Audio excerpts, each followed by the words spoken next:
వచ్చేసి కండెలు రావడం జరిగింది. అవి వచ్చేసి చాలా చిన్నగా వచ్చినాయి.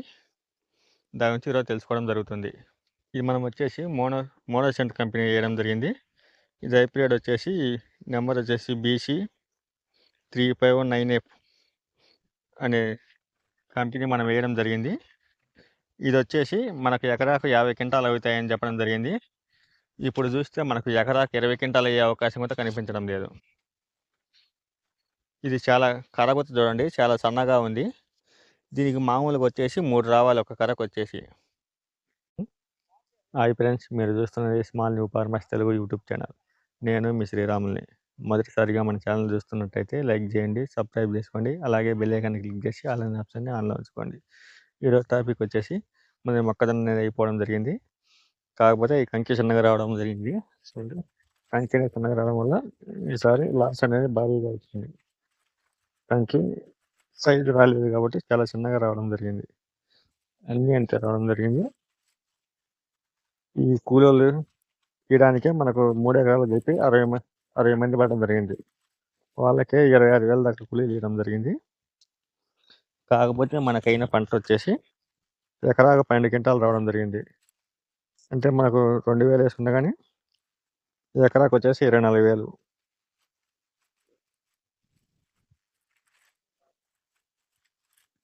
ఈసారి పెట్టుబడి కూడా రాక లాస్ రావడం జరిగింది మనకు ఒక 20,000 దాకా. కాబట్టి మనకు మిగిలింది బరగడ్లకు వచ్చేసి బొప్పులు మాత్రమే మిగలడం జరిగింది. పంట అనేది ఏమి లేదు. ఇప్పుడు మనం చూస్తున్నది వచ్చేసి మొక్కజొన్న కండెలు. ఈ చేను మీద ఇరిపేయడం కుదరక కంకులు ఇరిపించి చేను బయట దోలి ఇరిపేయడం జరుగుతుంది. మీరు చూస్తున్నారు కదా, కూలీలను పెట్టి ఇరిపేయడం జరుగుతుంది. కంకెని చాలా సన్నగా రావడం వల్ల కూలీలని ఎక్కువ పడడం జరుగుతుంది. ఈ కంకులు బయటికి ఇరవడానికి ఒక 20 మంది కూలీలు పడడం జరిగింది చేలోంచి. ఈ కుప్పలు తీయడానికి గాను ఒక 40 మంది కూలీలు అయినారు. అందువల్ల మన ఖర్చు చాలా బాగా పెరిగింది. ఈ కూలీలకు గాను మనం దాదాపు 30 కిలోమీటర్లు వెళ్ళి తీసుకురావాల్సి వచ్చింది. ఎందుకంటే ఇప్పుడు అన్నీ ఒకేసారి రావడం వల్ల పంటలు ఒక మనిషికి గాను 450 రూపాయలు ఇవ్వడం జరిగింది మనం భోజనం పెట్టి. అందువల్ల ఇలా ఖర్చు ఎక్కువగా రావడం వల్ల మనకు పెట్టుబడి కూడా బాగానే పెరిగింది. ఈ ఖర్చులకు గాను వీళ్ళకు గాను 26,000 రూపాయలు కూలీలకు ఇవ్వడం జరిగింది. మనకు ట్రాన్స్పోర్ట్ ఖర్చు మరియు ఇతర ఖర్చులకు గాను ఒక 4,000 రూపాయలు అవ్వడం జరిగింది. మొత్తం 30,000 రూపాయలు ఖర్చు అవ్వడం జరిగింది మనం ఈ కంకులు తీపిచ్చి కండెలుగా చేయడానికి, మన అమ్మకానికి గాను. ఇదే మనుషులతో మనము 150 క్వింటాల దాకా ఇరిపించవచ్చు. కానీ ఈ కంకి అనేది సన్నగా ఉండడం వల్ల ఒక మనిషి వచ్చేసి గోతం ఇచ్చడం జరుగుతుంది. అందువల్లే మన ఖర్చు అనేది ఎక్కువగా రావడం జరిగింది. అదే కంకి కన్నా సైజు పెద్దగా వచ్చినట్టయితే ఒక మనిషి వచ్చేసి 4 గోతాలు ఇవ్వడం జరుగుతుంది.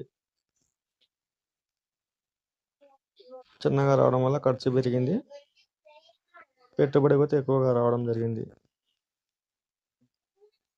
కానీ మన ఒక ఎకరాకు వచ్చేసి 50,000 ఇస్తామని కంపెనీలు చెప్పడం జరిగింది. కానీ ఇప్పుడైతే వర్షానికి దెబ్బతినడం వల్ల పంట అనేది మేమైతే ఆ విధంగా ఇవ్వడం కుదరదు. నష్టపోకుండా కొంత అయితే సహాయం చేస్తామని చెప్పడం జరిగింది. చూద్దాం అది ఎంతవరకు సహాయం చేస్తారనేది ఒక వారం 10 రోజుల్లో తెరవడం జరుగుతుంది. మనం ఇప్పుడు ఈ మొక్కజొన్న కండెలను వేసి కూడా నెల అవుతుంది కాబట్టి ఒక వారంలో మనకు తెలియడం జరుగుతుంది ఎంత మేర సాయం చేస్తారు అనే విషయం.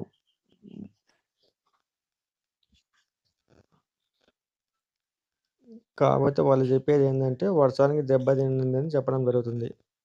కంకి గింజలు రాకుంటే మేము ఒక ఎకరాకు 50,000 ఇవ్వడం జరుగుతుంది. కంకి గింజలు వచ్చింది కాబట్టి అలా ఇవ్వడం కుదరదు. కొంత అయితే సాయం చేస్తామని చెప్తున్నారు. చూద్దాం అది ఎంతవరకు. ఈ వీడియో మీకు నచ్చినట్లయితే మన ఛానల్ని సబ్స్క్రైబ్ చేసుకోండి. దేశ సైనికులను ప్రేమించండి, రైతులకు సపోర్ట్ చేయండి. జై హింద్.